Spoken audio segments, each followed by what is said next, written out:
Hello everyone, this is Ripon from love couple. তো আজকে চলে আসছে আর একটা নতুন ব্র্যান্ড নিউ ভিডিও নিয়ে। আর আজকের ভিডিওটা হচ্ছে আমাদের এই ফ্যামিলির সবচাইতে কনিষ্ঠ যে সদস্য তার বার্থডে। তো সে অলরেডি ঘুমায় পড়ছে।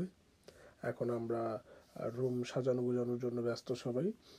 এদিকে আজ র্যাপিং করতেছে, তারপরে হচ্ছে একজন বেলুন ফুলাচ্ছে, আবার একজন সোফায় বসে টিভি দেখতেছে। তো এখন আমরা এই রুমগুলো সাজাবো। এই রুমটা বেসিক্যালি এখন সাজাবো হচ্ছে এই বেলুনগুলো দিয়ে। তো মোটামুটি আজিজ অলরেডি তার কাজের প্রতি ঝুঁকে পড়ছে, তো আমি একটু হেল্প করতেছিলাম। তো আমরা একটু মাপঝোপ করতেছিলাম যে পুরো উইন্ডোটা কিভাবে এটা দিয়ে কাভার করা যায়, তাই একটু মাপঝোপ চলতেছিল। আর এদিকে হচ্ছে কোন বেলুনগুলো কোন পাশে লাগাবো এটা দেখাশোনা করতেছিল আপু। তো ফাইনালি আমরা ডিসিশন নিলাম যে এই মিডিলে আমরা বসাবো, তারপরে উপরে হচ্ছে বেলুন দিব, দেখতেই পারতেছেন। তো আমরা হচ্ছে বেলুনগুলো উপরে সেট করলাম আর মাঝখানে এই জরিগুলো দিলাম। তো এখন হচ্ছে আমরা হ্যাপি বার্থডে লেখাটা হচ্ছে সাজাচ্ছিলাম। আর বেসিক্যালি হচ্ছে রাদমান সবচাইতে পছন্দ করে হচ্ছে কার, তাই আমরা আসলে এখানে থিমটা কার রেখেছিলাম, যার কারণে সব কিছুতেই কার। তো সাজানোর পরে এটা হচ্ছে ওর জন্মদিনের দিন। তো এটা হচ্ছে আমরা টোটাল লুকটা আপনারা দেখতে পাচ্ছেন, আমরা এইভাবে সাজাইছি। এখানে ফায়ার ডিপার্টমেন্ট আছে, তারপর হচ্ছে পুলিশ কার, বাস কার, স্কুল বাস কার। তো এই হচ্ছে রাদমানের কেক।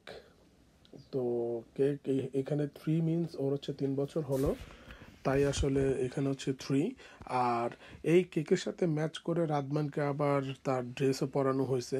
সে খুব এক্সাইটেড, সে কেকের উপর দিয়ে গাড়ি চালানোর ট্রাই করতেছিল। তো সবাই বলে আপনি নাকি বয়স্ক মুরব্বী, কথা কি ঠিক?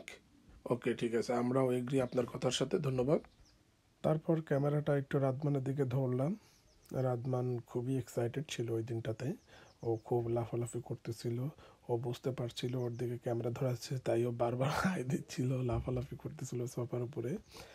তারপর আমরা সবাই মিলে ওর মাথায় বার্থডে ক্রাউনটা পরানোর ট্রাই করতেছিলাম, বাট ও হচ্ছে আঙুল দিয়ে কেক খাওয়ার জন্য খুবই এক্সাইটেড। আর ও আসলে একটু লজ্জা পাচ্ছিল, যার কারণে ক্রাউনটা পড়ছিল না। আপনারা ভিডিওতে দেখতে পারবেন, এই যে ওকে অনেকবার ট্রাই করা হচ্ছিল কোলে নিয়ে কেকটা কাটার জন্য, কিন্তু ও কিছুতে কেক কাটবে না। ও আসলে খুবই লজ্জা পাচ্ছিল।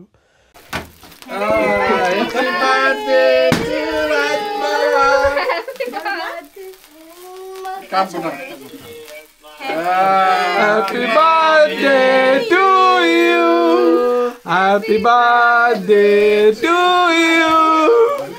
Happy birthday dear Radman. Happy birthday to you. তারপর হচ্ছে ওর গিফট খোলার সময় চলে এসেছে।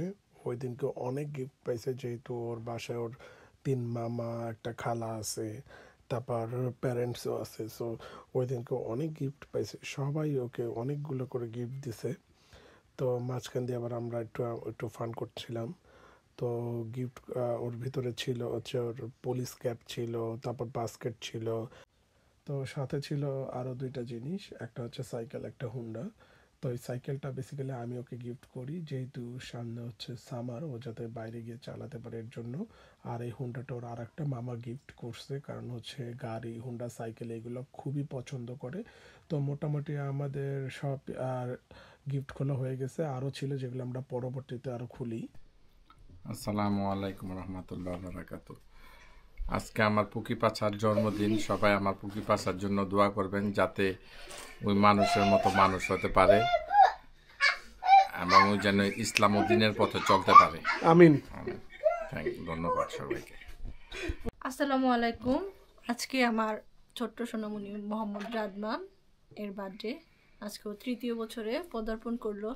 আপনারা সকলে আমার বাচ্চাটার জন্য দোয়া করবেন, ও যাতে খুব তাড়াতাড়ি লা ইলাহা ইল্লাল্লাহ, লাব্বাইক আল্লাহুম্মা এই জাতীয় শব্দগুলি এবং অন্যান্য সকল শব্দ ওর মুখ দিয়ে উচ্চারিত হয়, এবং ওকে যাতে আমরা মানুষের মতো মানুষ করতে পারি। আমরা থাকি একটি বেদিন দেশে, কিন্তু ও যাতে বাংলাদেশি কালচার এবং ইসলামিক কালচারে বড় হতে পারে, শুধুমাত্র এই দোয়াটাই করবেন। এবং মা বাবা হিসেবে ওকে যাতে আমরা শুধু মানুষের মতো মানুষ হওয়ার এই শিক্ষাটাই দিতে পারি।